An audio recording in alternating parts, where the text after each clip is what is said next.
നാദാപുരം പുളിയാട് വേവം അരീക്കുണ്ടിൽ അൻസാറിന്റെ വീടിന്റെ ഉമ്മറത്ത് റോഡിലേക്ക് കണ്ണു നട്ടിരിക്കുന്ന 5ാം ക്ലാസ്സുകാരി ഹംന ഫാത്തിമയുടെ കാഴ്ച ഏതൊരാളുടെയും കണ്ണുകൾ ഈറനണിയിക്കുന്നതാണ്. അവൾ കാത്തിരിക്കുകയാണ്. ഒരിക്കലും മടങ്ങിവരാത്തത്ര ദൂരത്തേക്ക് യാത്രയായ തന്റെ ഉമ്മയും ഉപ്പയും തിരിച്ചുവരുമെന്ന പ്രതീക്ഷയോടെ. അവർ പോയത് ഇനിയൊരിക്കലും തിരിച്ചുവരാത്ത ലോകത്തേക്കാണെന്ന് ആ കുരുന്നിന് ഇപ്പോഴും വിശ്വസിക്കാൻ കഴിഞ്ഞിട്ടില്ല.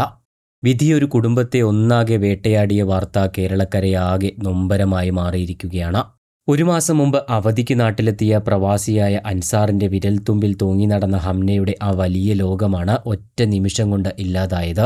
ഗൾഫിലെ കഷ്ടപ്പാടുകൾ മതിയാക്കി ഇനി നാട്ടിൽ കൂടാമെന്ന അൻസാറിന്റെ തീരുമാനത്തിന് മേൽ മരണത്തിന്റെ കരുനിഴൽ വീഴുമെന്ന് ആരും അറിഞ്ഞില്ല.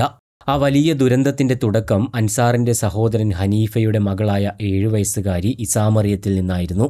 പ്രസവത്തിനായി ആശുപത്രിയിൽ കഴിയുന്ന ഉമ്മയ്ക്കും കുഞ്ഞിനെ വരവേൽക്കാനായി 3 ദിവസം മുൻപ് മാത്രം ഗൾഫിൽ നിന്നെത്തിയ ഉപ്പ ഹനീഫയ്ക്കും തനിക്കും കൂട്ടായി പുതിയൊരു അതിഥി എത്തുന്നതും കാത്തിരിക്കുകയായിരുന്നു അവൾ.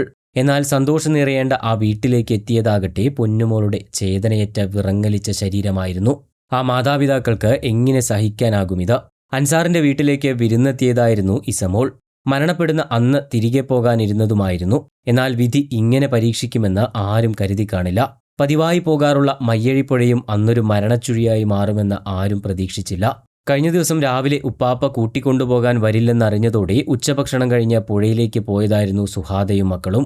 കുട്ടികൾ കളിക്കുന്നതിനിടയിൽ ഇസാമറിയം പെട്ടെന്ന് പാലത്തിന് താഴെയുള്ള ചെളിക്കുഴിയിൽ മുങ്ങിത്താഴുന്നത് കണ്ടപ്പോൾ കുഞ്ഞിനെ രക്ഷിക്കാൻ എടുത്തു ചാടുകയായിരുന്നു സുഹാദ.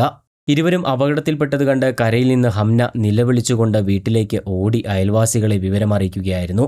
ഇതിനിടയിൽ നിലവിളി കേട്ടെത്തിയ അൻസാർ ഇരുവരെയും രക്ഷിക്കാനായി ശ്രമിച്ചുവെങ്കിലും പാലത്തിന്റെ തൂൺ നിർമ്മാണത്തിനായി എടുത്ത ആ വലിയ കുഴിയിലെ ചെളി അവരെ 3 പേരെയും മരണത്തിലേക്ക് വലിച്ചടുപ്പിച്ചു.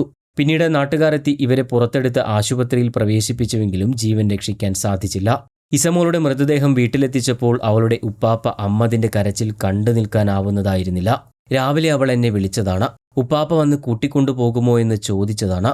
ഞാൻ പോയിരുന്നെങ്കിൽ എൻ്റെ മോൾക്ക് ഇങ്ങനെ സംഭവിക്കില്ലായിരുന്നല്ലോ എന്ന് പറഞ്ഞാണ് അദ്ദേഹം വിതുമ്പുന്നത്. ഇസാമറിയത്തിന്റെ മൃതദേഹം കണ്ടതോടെ പിതാവായ ഹനീഫയുടെ നിയന്ത്രണം വിട്ടു. ശാരീരിക അസ്വസ്ഥതകൾ അനുഭവപ്പെട്ട അദ്ദേഹത്തെ പിന്നീട് ആശുപത്രിയിലേക്ക് കൊണ്ടുപോവുകയായിരുന്നു.